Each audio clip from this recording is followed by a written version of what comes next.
사랑하는 성도 여러분, 죄를 마주할 때 비로소 진정한 회복이 시작됩니다. 고난은 결코 우리를 무너뜨리기 위한 것이 아닙니다. 때로는 우리 안에 깊이 덮어두었던 죄를 드러내고 하나님 앞에 우리를 다시 세우기 위한 은혜의 도구로 사용될 때가 있습니다.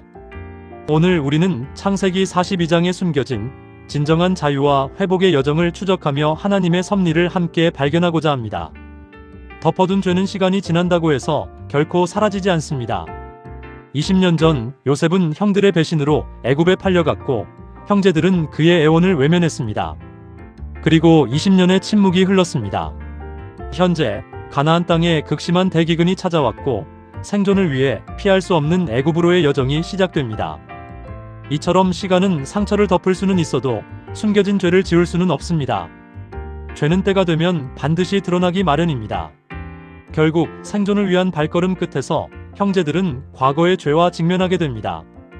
1. 어둠 속의 형제들은 양식을 구하러 애굽에 왔지만 아직 눈앞의 권력자가 누구인지 알지 못합니다. 2. 빛 속의 요셉은 생사여탈권을 쥔 총리로서 나는 하나님을 경외하는 사람이다라고 말합니다. 그들은 우연히 애굽에 왔다고 생각했지만 하나님은 그들을 과거의 죄 앞에 다시 세우셨습니다. 이것이 바로 하나님의 놀라운 섭리입니다. 요셉은 권력을 복수의 도구가 아닌 형제들의 마음을 깨우는 도구로 사용했습니다.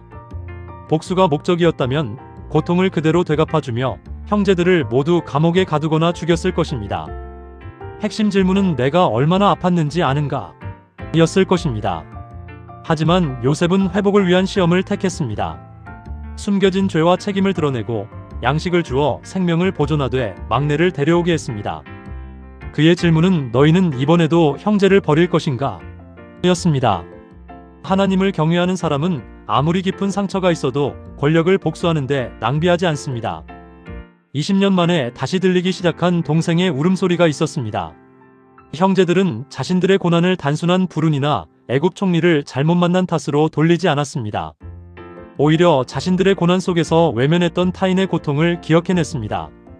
창세기 42장 21절 말씀처럼 우리가 아우의 일로 말미암아 범죄하였도다. 그가 우리에게 애걸할 때에 그 마음의 괴로움을 보고도 듣지 아니하였으므로 이 괴로움이 우리에게 임하도다. 고난은 이처럼 잠들었던 양심을 깨우는 하나님의 확성기입니다. 고통에 대한 우리의 반응이 참된 회개의 시작을 결정합니다. 거짓된 회개는 고난이 발생하면 내가 너무 힘들다 또는 억울하다며 자기 연민에 빠지거나 환경을 원망합니다. 그 결과 아무런 변화가 없습니다. 마치 르우벤의 책임 회피성 변명과 같습니다. 그러나 참된 회개의 시작은 고난 앞에서 내가 죄를 지었다라고 고백하며 잊고 있던 죄와 타인의 고통을 직면합니다. 이는 양심의 각성으로 이어지며 형제들의 고백과 같은 진정한 변화를 가져옵니다. 하나님은 때로 고난 속에서 나의 아픔을 넘어 내가 외면했던 죄의 자리로 우리의 시선을 옮기십니다.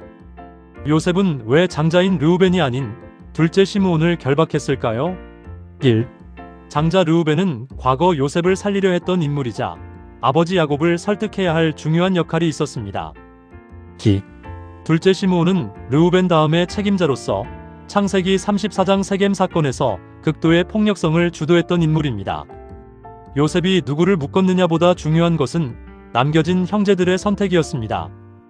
과거에 은을 받고 요셉을 버렸던 이들이 이번에도 은곧 곡식을 얻고 시므온을 버릴 것인가? 아니면 형제를 구하기 위해 다시 돌아올 것인가? 이 질문에 형제들의 진정한 변화가 달려 있었습니다. 양심이 깨어나면 우리는 사건의 배후에 계신 하나님을 비로소 보게 됩니다. 예기치 않은 은혜, 즉 자루 속에 그대로 남아있는 돈을 발견했을 때 해결되지 않은 죄를 가진 자에게 호의는 오히려 두려움, 마치 독이 든 미끼처럼 다가왔습니다. 그들의 반응은 원망에서 경외로, 즉 태도의 변화로 이어졌습니다. 누가 실수했는지를 묻지 않고 하나님이 어찌하여 이런 일을 행하셨는가? 라고 묻기 시작했습니다. 이는 영적 시야의 확장으로 전에는 우연처럼 보이던 일이 하나님의 간섭과 손길로 느껴지기 시작한 것입니다. 형제들의 자복은 시작되었으나 완전한 정직에는 이르지 못한 절반의 회개였습니다. 진행된 50%는 입술의 고백이었습니다. 자신들이 애굽 정탐꾼으로 몰린 일, 시므온이 결박된 일, 막내를 데려오라는 요구는 사실대로 아버지에게 보고했습니다. 하지만 멈춰진 50%, 즉 숨겨진 진실이 있었습니다. 자신들이 3일간 감옥에 갇혔던 일, 요셉의 일로 죄를 자복했던 일은 쏙 빼놓았습니다. 거짓말을 하지는 않았지만 완전히 정직하지도 않았던 것입니다. 참된 회개는 입술의 고백에서 멈추지 않고 삶의 철저한 돌이킴으로 나아가야 합니다. 한편 아버지는 두려움과 편애의 사슬에 스스로를 묶어버렸습니다. 그는 상실감에 휩싸여 너희가 내 자식들을 빼앗아 가는구나. 모두 나를 괴롭히는구나라고 말했습니다. 또한 편애로 인해 베냐민밖에 남지 않았다며 곁에 르우벤과 유다 등 다른 아들들이 있음에도 라헬의 아들만 남았다고 여겼습니다. 이는 영적 근시안으로 당장의 상황 조각만 보고 끝났다며 절망하는 모습이었습니다. 그는 하나님이 그리고 계신 가족 구원의 완벽한 그림을 보지 못했던 것입니다. 창세기 속 요셉의 이야기는 복음의 선명한 그림자를 담고 있습니다. 요셉의 시험은 형들을 정죄하기 위함이 아니었습니다. 무너진 가족을 하나로 이끌고 기근에서 살리기 위해 그들의 숨은 죄를 들추어냈습니다. 이는 예수님의 구원과도 통합니다. 예수님은 우리를 절망에 가두기 위해서가 아니라 죄의 묶임에서 건져내어 참된 자유로 이끌기 위해 우리의 죄를 마주하게 하십니다. 이처럼 죄를 마주하는 일은 두렵지만 동시에 은혜의 시작입니다. 그렇다면 예수님은 우리를 구체적으로 무엇으로부터 구원하시는 것일까요? 단순히 이 땅의 문제들, 즉 돈, 건강, 관계의 어려움, 기근으로부터만 구원하시는 것이 아닙니다. 예수님은 우리를 근본적으로 파괴하는 숨겨진 죄의 묶임으로부터 구원하십니다. 예수님은 단지 이 땅의 문제를 해결해주는 분이 아니라는 것을 기억해야 합니다. 죄의 심각성을 아는 만큼 십자가 복음의 가치 또한 우리에게 더욱 선명하게 다가올 것입니다. 회복을 향해 나아가는 데에는 세 개의 징검다리가 있습니다. 첫째, 정직한 직면입니다. 변명과 원망을 멈추고 하나님 앞에서 숨겨둔 죄를 정직하게 드러내는 것입니다. 둘째, 두려움을 내려놓는 것입니다. 야곱처럼 내가 살기 위해 끝까지 움켜쥐고 있는 나의 베냐민을 포기하고 하나님께 온전히 맡기는 것입니다. 셋째, 삶의 돌이킴입니다. 입술의 고백, 즉 자복을 넘어 과거에 실패했던 자리에서 온전한 순종으로 방향을 바꾸는 것입니다. 이 말씀을 통해 우리 자신을 향한 몇 가지 질문을 던져봅니다. 나의 은자는 어디에 있습니까? 첫째, 하나님이 사건과 고난을 통해 나를 반복해서 세우시는 과거의 실패 자리는 어디입니까?